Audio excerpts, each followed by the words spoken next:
Hola grupo, buenas tardes. Esta va a ser la primera sesión pregrabada del modelo de clase pregrabada que les había hablado para que vayan teniendo diferentes formas o diferentes modelos en las que se puede dar la clase y en algún momento veamos cuál es la que más les acomoda, ¿no? La clase de hoy, para el martes 18 de agosto, es una sesión teórica en donde yo voy a subir un link para que vean esta parte, esta clase, y ustedes la tengan a la mano, no solamente la grabación que se hace de forma automática en Teams, sino que lo puedan tener por aparte, ¿no? En este caso yo la subo a una página en YouTube. Y creo que ayuda, ¿no? Ayuda a ir viendo cuáles son los modelos más fáciles para dar aprendizaje en estos momentos de pandemia. A mí me gusta, debo aceptarlo, que es el que más utilizo, por lo menos en las clases teóricas 100%, aunque haya ejercicio, como la sesión de hoy, que lo vamos a hacer en la segunda hora, pero siento que es una forma muy prudente, ¿no? Además van a descubrir que este video lo subo con mucha anticipación, lo subo creo que en la noche, y los alumnos que lo quieran ver por adelantado ganan una hora en el momento de la clase, ¿no? Tiene sus virtudes. En fin, ya no hablo más del tipo de clase, porque quiero hablar de un tema que me interesa antes de empezar la sesión. No sé si alguien de ustedes vive en la zona de Polanco o, o por lo menos colonias aledañas, principalmente Polanco, entre Periférico y donde inicia Mazarik, ¿no? O Campos Elíseos también. Eh, eh, Me llamó la atención la noticia de ayer que estuve viendo en las redes de que la delegación a la que pertenece Polanco, Miguel Hidalgo, han, han llevado las últimas semanas una lucha muy fuerte para quitar de la zona de Polanco, principalmente la zona turística, que es Mazarik, a todos los triciclos que dan servicio en la calle. O sea, la gente que vende en triciclo esquites, pan dulce, eh, tamales, todo ese tipo de servicios, tacos, birria, todo lo que se puedan imaginar de la Ciudad de México que va en un triciclo, ¿no? Y como no cumplen, algunos lo intentan, pero la mayoría de ellos creo que hablaban de que el 80% no cumplían, 8 de cada 10, con la mínima seguridad de higiene para el COVID, les han ido quitando los triciclos a estas personas. La delegación se los quita, la alcaldía, ¿no? Y en ese momento aparecen cosas a favor y en contra, que por lo menos a mí me causan un poquito de estrago, tanto como diseñador industrial como una persona más en la ciudad, ¿no? Sí es cierto que tú no le puedes, o sea, si tú llegas a comprar un tamal, eh, puede traer cubrebocas o no, puede tener gel o no, ¿no? No le podemos exigir lo mismo a una persona que va en un triciclo. O no sé si deberíamos exigirle lo mismo. Me cuesta mucho trabajo, ¿no? Es como si a los de tacos de canasta no los lleváramos porque no pasaran controles de higiene, ¿no? Con COVID o sin COVID. Lo que más me dolió de las fotografías y las escenas que hay en las redes, yo lo vi en Twitter, es bodegas repletas de piso a techo de los triciclos. Triciclos que se los lleva la alcaldía y los dueños descubren que por la burocracia es muy difícil recuperarlos, tanto por la multa como por el tiempo. Entonces, abandonan sus triciclos, triciclos que tienen un valor económico, ¿no? Y se convierten en basura. La alcaldía sin darse cuenta produce basura porque después no sabe qué hacer con 3.000 triciclos que nadie fue a recuperar, ¿no?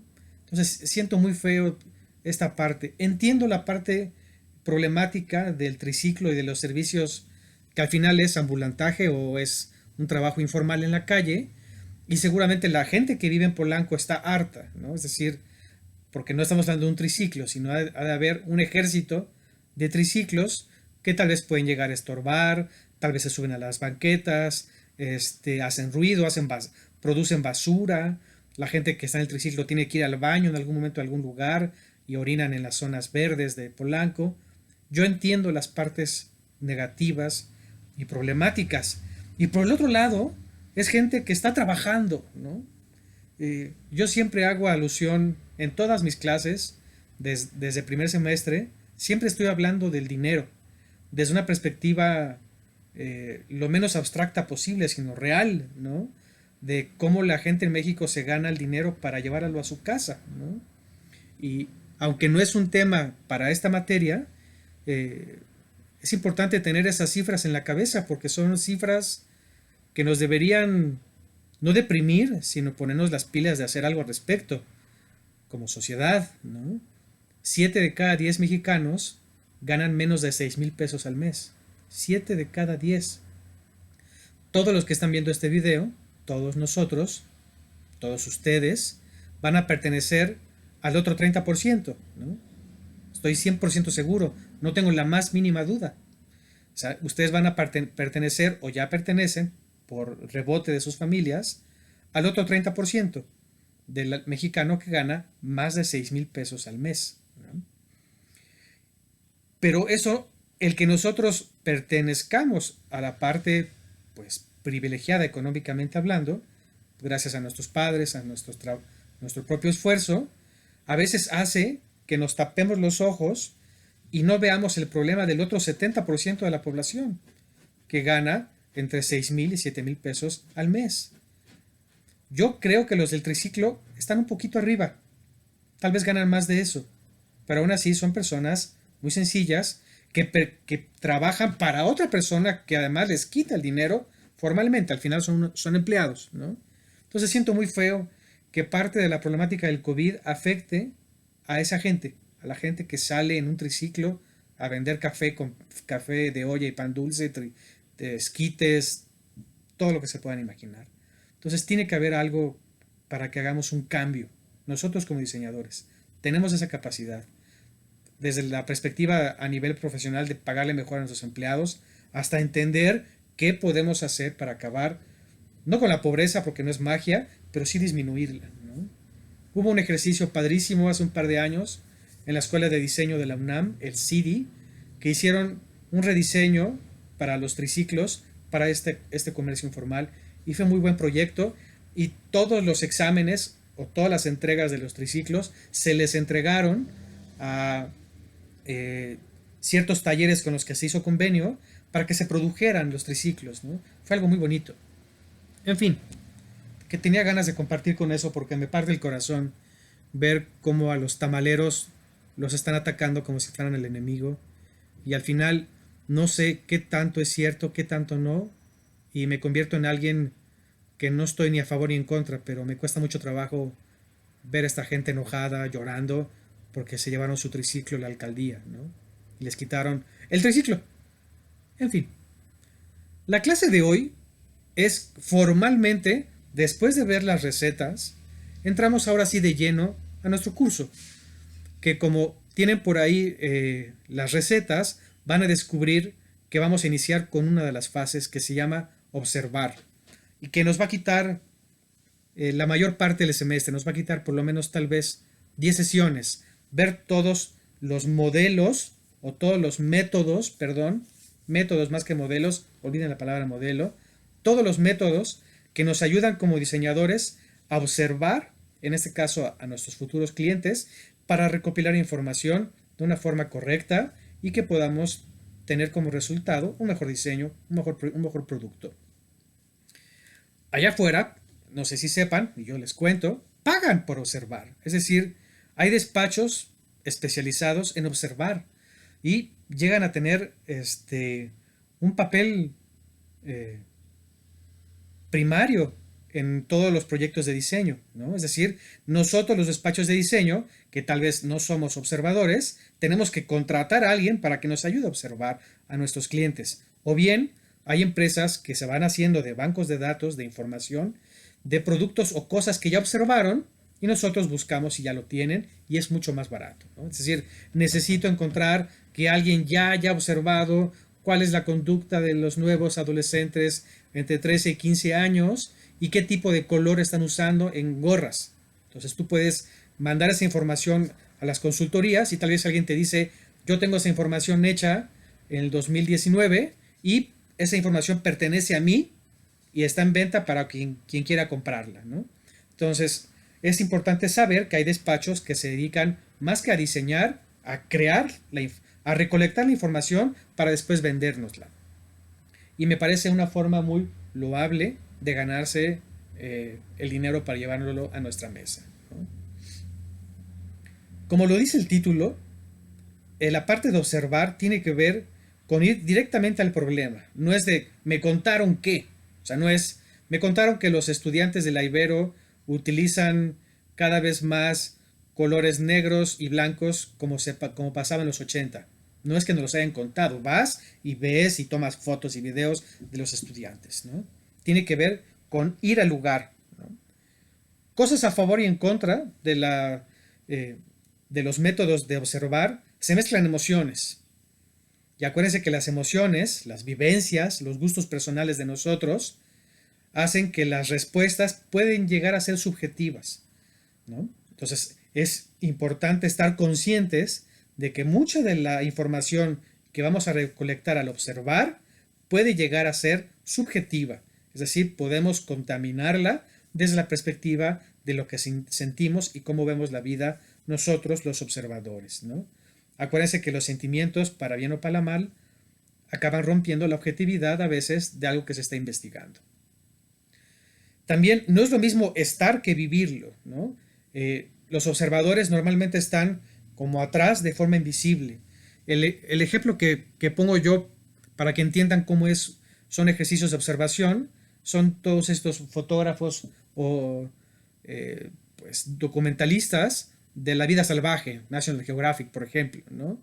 Que pareciera que son hasta de sangre fría, pero al final están resguardando estas reglas de solamente ser observadores. Y por eso hay documentales tan fuertes donde está el cuate tomando un video y dice, es aquí cuando el león bebé cae en manos de las llenas y muere, ¿no? Entonces dices, ¿por qué no lo salvó, no? ¿Por qué si estaban ahí tres fotógrafos, un iluminador, no fueron y salvaron al león bebé de las llenas? Dices, es parte de este entendimiento de ser solamente observadores de un suceso.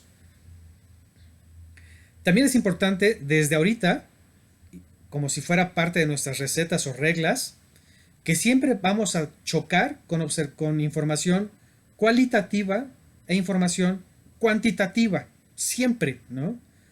Y hay que saberla diferenciar. Yo me voy a encargar de irlas diferenciando por ustedes y dárselos de forma un poquito más digerible, ¿no? Pero es importante ubicar que toda la información cuantitativa es la que se puede contabilizar, es la que se puede convertir en cifras y en números. Y toda la información cualitativa es la que tiene que ver con sensaciones, sentimientos, momentos, anécdotas o sucesos, cosas que es más complejo de numerizar, aunque sí se puede, aunque necesita software mucho más complejo y algoritmos, ¿no? Es decir, cómo convertimos en valores numéricos la forma o los sentimientos que tienen los estudiantes o lo que sienten hoy en día los niños de primaria por tomar clases a distancia en la televisión o en internet. Es muy difícil, ¿no? Podemos contabilizar cuántos niños están de primaria en México van a tomar cursos a distancia en línea y cuántos no. Eso sí se puede contabilizar, pero cómo se sienten es mucho más difícil de contabilizar, ¿no? Primer método. El primer método que vamos a ver en nuestro semestre, que pertenece al gran grupo de observación, es el método etnográfico, que es uno de los grandes métodos que casi siempre, por no decir siempre, acabamos utilizando los diseñadores cuando tenemos un proyecto en mente, ya sea una oportunidad de negocio o un problema que debemos resolver, ¿no? Para los grandes diccionarios en español, que siempre acá terminamos, no sé si sea correcto o no, leyendo la Real Academia Española, dice que la etnografía es el estudio descriptivo de la cultura popular.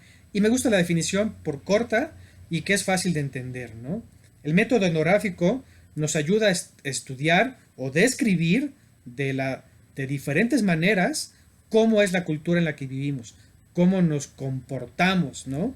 Si lo queremos pasar de sociedad a cliente, es este vínculo o esta investigación que tiene que ver con revisar cómo se comporta nuestro cliente en su entorno, en su casa, en su oficina, cómo se comporta nuestro cliente con un producto muy parecido al que nosotros vamos a diseñar, cómo se comporta nuestro cliente con cierta información que nosotros vamos a darle de forma automática, tal vez con nuestro servicio o producto, ¿no?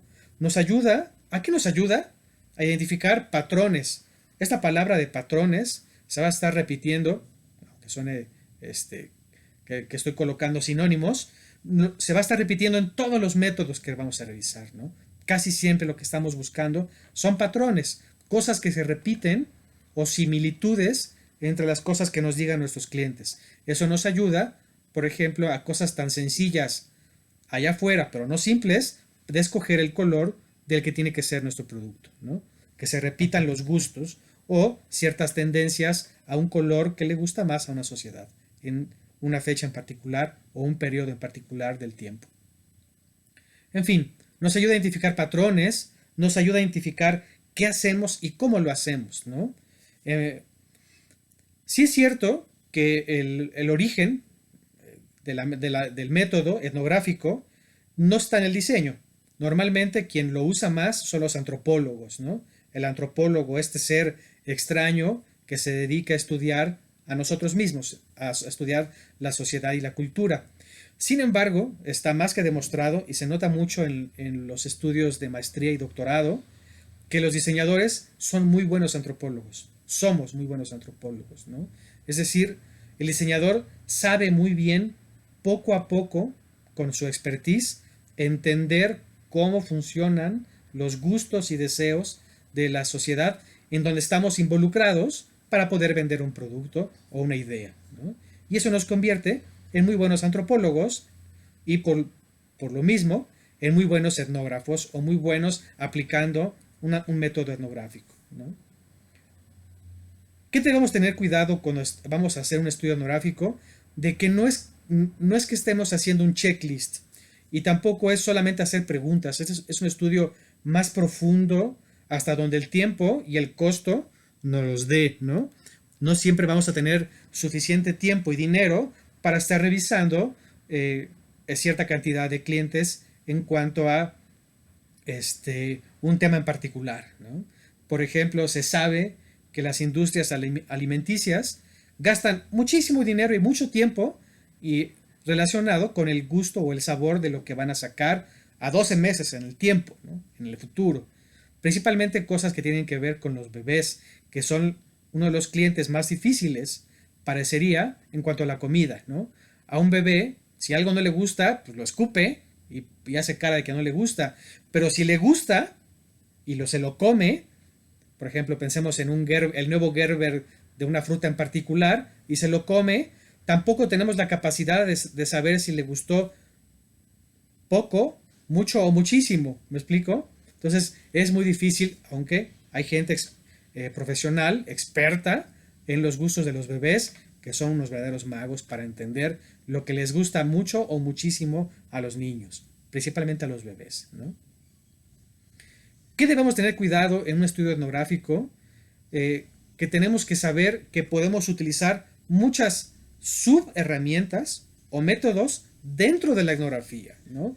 Tenemos que saber sacarle provecho a todos los submétodos. Nosotros vamos a ver varios. Antes de pasar a los submétodos de la etnografía, vamos a apuntar los pasos que debemos seguir en cualquier estudio etnográfico. Paso número 1, definir el problema.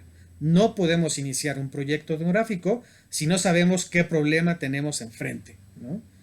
Ya me gustó, casémonos con el ejercicio del bebé y de la comida, ¿no? Por ejemplo, definir el problema.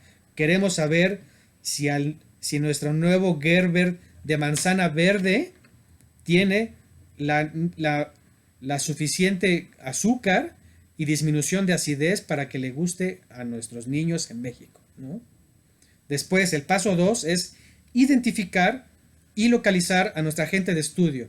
Bebés mexicanos que ya coman alimento tipo papilla, entre tantos meses y tantos años en la República Mexicana, o en el Bajío, o en el sur, o en el norte de la ciudad, o en un estado en particular, ¿no?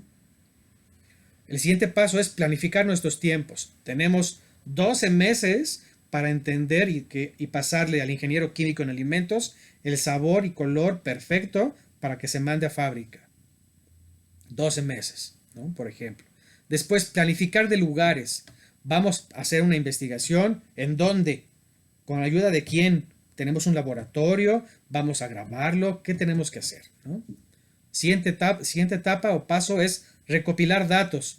Vamos a grabar, vamos a tomar fotos, vamos a escribir, vamos a hacer un inventario, etc. Siguiente paso es reflexionar y por último se da un informe, ¿no?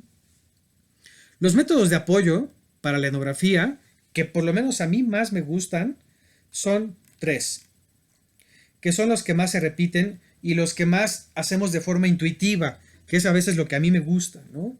Que tenemos esta capacidad como investigadores, que somos diseñadores, hacerlo de forma intuitiva, y lo único que a veces necesitamos es una clase como esta, que nos ponga en línea teóricamente y le dé nombre a las cosas que hacíamos de forma intuitiva, ¿no? El primer submétodo o método de apoyo a la etnografía son los fotodiarios o videodiarios. Creo, aunque lo digo también, lo digo no porque lo haya leído, sino tengo esta sensación de que el ingreso a la vida diaria del celular inteligente, con buena cámara y buena cámara de video, hizo que los estudios etnográficos se abarataran y estuvieran más al alcance de todos nosotros, ¿no? Es decir, antes si queríamos tomar 2000 fotos de 2000 bebés comiendo un Gerber, encarecía mucho. Y normalmente necesitábamos un buen fotógrafo, una buena iluminación. Hoy en día lo podemos lograr con un muy buen celular. Sí es cierto que a nivel profesional se sigue pidiendo que tengas una cámara profesional, una cámara un poco más digna que un celular. Pero eso no quita que tengamos la herramienta como secundaria siempre en nuestro bolsillo. Siempre podemos, aunque se nos olvide nuestra cámara, o en algún momento no tengamos la economía para tener una cámara, un fotógrafo profesional con su iluminador, etcétera, tenemos nuestro celular y si nos piden 1000 fotos, podemos tomar 1000 fotos. Si nos piden 10 horas de video, podemos tener 10 horas de video. Si se nos acaba nuestra memoria del celular, lo mandamos a la nube, ¿no? Y se acabó. Entonces, yo creo que el celular ha sido un punto clave, el celular inteligente obviamente, ha sido un punto clave para tener un mejor acercamiento masivo para la investigación de fotodiarios y videodiarios, ¿no? Al final, ¿qué son? Si quisiéramos poner una explicación de qué tenemos que hacer, aunque es muy obvio, es esta capacidad que tenemos o que debemos de poder tomar imágenes o momentos detallados de un usuario con un producto o actividad específica. Sí es cierto que poco a poco parecería que los videos van quitando el espacio a las fotos. Yo sigo teniendo mucha confianza de las imágenes o de las bases de datos fotográficas, de cómo nos comportamos con un producto o un servicio. Por eso yo les recomiendo que sigan trabajando con ambos. O sea, que si puedes tener la oportunidad de tomar videos, no dejes de tomar fotografía, ¿no? Las fotos y los videos nos ayudan a capturar espontaneidad de nuestros clientes, nos ayudan a capturar errores en nuestro producto o errores en cosas que dábamos por un hecho y no funciona de esa manera, ¿no? Nos ayuda a encontrar dificultades del día a día en cuanto a nuestro cliente y la forma en la que interactúa con el producto o servicio que le queremos vender, ¿no? Normalmente la empresa es quien le pide a los usuarios que hagan su diario, es decir, normalmente son las empresas que están investigando algo quien le pide a los usuarios que puedes contratar que hagan su diario, que ellos sean los que toman fotos o videos. Sí se vale, aunque siempre es importante también tener ambos documentos. Si tú le vas a pedir a las mamás, por ejemplo, que le tomen foto a sus hijos comiendo nuestro nuevo Gerber, para ver la cara del bebé, si está triste, si lo escupió, si le gustó, si con las manos pidió más, si se acercó el bebé al Gerber y en vez de hacerlo a un lado, no deja de ser información importante, pero se deben tener las dos.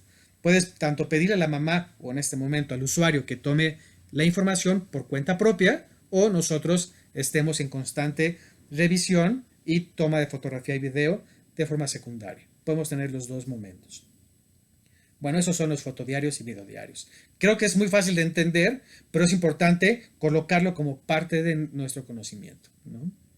Nosotros vamos a hacer o vamos a intentar hacer un fotodiario en este semestre con la dificultad de estar en la pandemia, encerrados en nuestras casas, tal vez ya no tan encerrados como en verano y en primavera, pero todavía no estamos con esta libertad, por lo menos de mi parte, de decirles que salgan a la calle, ¿no? Sus papás son capaces de crucificarme si hago eso. Siguiente método de apoyo a la etnografía. Todo lo que estamos viendo ahorita, el fotodiario y lo que viene, está adentro del método etnográfico, ¿no? El siguiente método o submétodo se llama seguimiento. Los seguimientos son padrísimos, ¿no? Es lo más parecido a un fotodiario o videodiario, pero siempre realizado por una tercera persona, en este caso el que está tomando las fotos, y puede durar días, semanas o meses, dependiendo de la capacidad de investigación y dinero que tengamos, ¿no? Para que se den una idea de qué son los seguimientos, los shows en vivo, como el de Big Brother, no deja de ser un seguimiento a 24 horas. O por ejemplo, todo lo que hacemos como investigadores y que recolectamos tal vez la información, no sé, vamos a la casa de una familia que se dedica a hacer tequila en el pueblo de Tequila y le pedimos que nos dé permiso de quedarnos un mes con ellos para ver cómo viven en su día a día y que después de tener 1000 horas con ellos de investigación y 1000 fotos y 4 cuadernos y pláticas con ellos, lo convirtamos en un documental. Eso es un seguimiento. El documental no es el seguimiento como tal, es el resultado tal vez de un seguimiento, ¿no?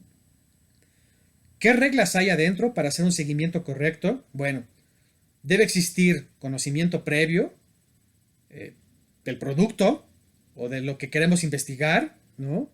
O de la empresa o la persona a estudiar. Debemos de entender o saber el contexto donde están y ver si nosotros podemos involucrarnos o adentrarnos a ese contexto, que no siempre se puede, o a veces es peligroso, o a veces no nos invitan.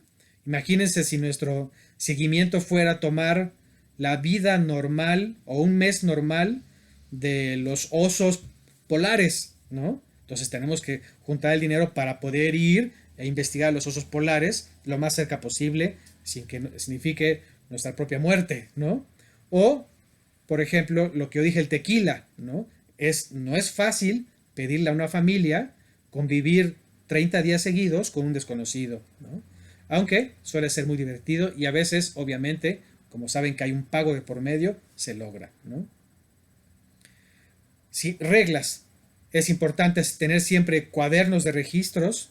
El hecho que podamos grabar y tomar fotos no significa que no sigamos escribiendo, o podemos tener registros de audio, grabar lo que estamos viendo, o sea, nuestra voz, siempre tener más de un celular, tener video, aprender a tener transcripción a 2 personas, planificar resultados y herramientas. Nosotros en algún momento vamos también a ver o a revisar un documental de seguimiento para que tengamos ejemplos de todos los métodos y submétodos que veamos a lo largo de nuestro semestre. El siguiente método o submétodo es como el hermano del seguimiento y se llama seguimiento extensivo. El seguimiento extensivo es un día. Lo oficial o lo más serio, si lo tomáramos como muy profesional, tendría que ser 24 horas. La ventaja es que no somos robots y una parte de nuestro día, de 24 horas, estamos dormidos. Y lo normal es que no nos graben durmiendo, a menos que la forma en la que dormimos estuviera vinculada con el producto o servicio que estamos investigando. Entonces, por eso es importante colocar las 24 horas. Imagínense si estuviéramos haciendo un seguimiento extensivo, un día en la vida de alguien, 24 horas, y nuestro producto fuera una almohada, pues tenemos que grabar las n cantidad de horas que está dormido para ver cómo usa nuestra almohada, ¿no? Pero bueno, ¿qué es un seguimiento extensivo? Es un día completo en la vida de alguien para revisar alguna conducta que esté involucrada con un producto o servicio que estamos investigando. Lo normal, entre paréntesis, tienen que ser 24 horas. ¿Para qué nos ayuda un seguimiento extensivo? Nos ayuda a encontrar rutinas, imprevistos en la vida profesional de alguien o de un individuo. Nos ayuda a entender sus horarios laborales, nos ayuda a entender su entorno social, su entorno económico, la forma en la que interactúan con su familia, etcétera, ¿no? Sí es cierto que debemos seguir cuidando ser solamente espectadores. Hay algunos ejemplos. Por ejemplo, hay un documental de seguimiento extensivo de Pepe Mújica, el expresidente de uruguayo, que lo hizo un director famoso, Emir Kusturica, en donde rompe las reglas de ser espectador y a veces se ve a Emir Kusturica platicando con Pepe Mújica. Pero lo normal es que sí seas respetuoso del día a día de forma únicamente como espectador de lo que está pasando. Solamente ser observador, ¿no? Se debe de cuidar tener tiempos para entrevistar a las personas, para que no les quites o no los estorbes en su cotidianidad. Por ejemplo, si haces un seguimiento para ir a la oficina, ¿no? Antes de pasarnos al ejercicio que vamos a hacer hoy, para el que se supone que yo les iba a dar 1 hora y media, y ya estoy en el minuto 32, aún así ahorita veremos cómo lo hacemos. Por ejemplo, me gusta poner un ejemplo real, ¿no? A mí me contrataron hace un par de años en una revisión en fábricas que están en Tecámac.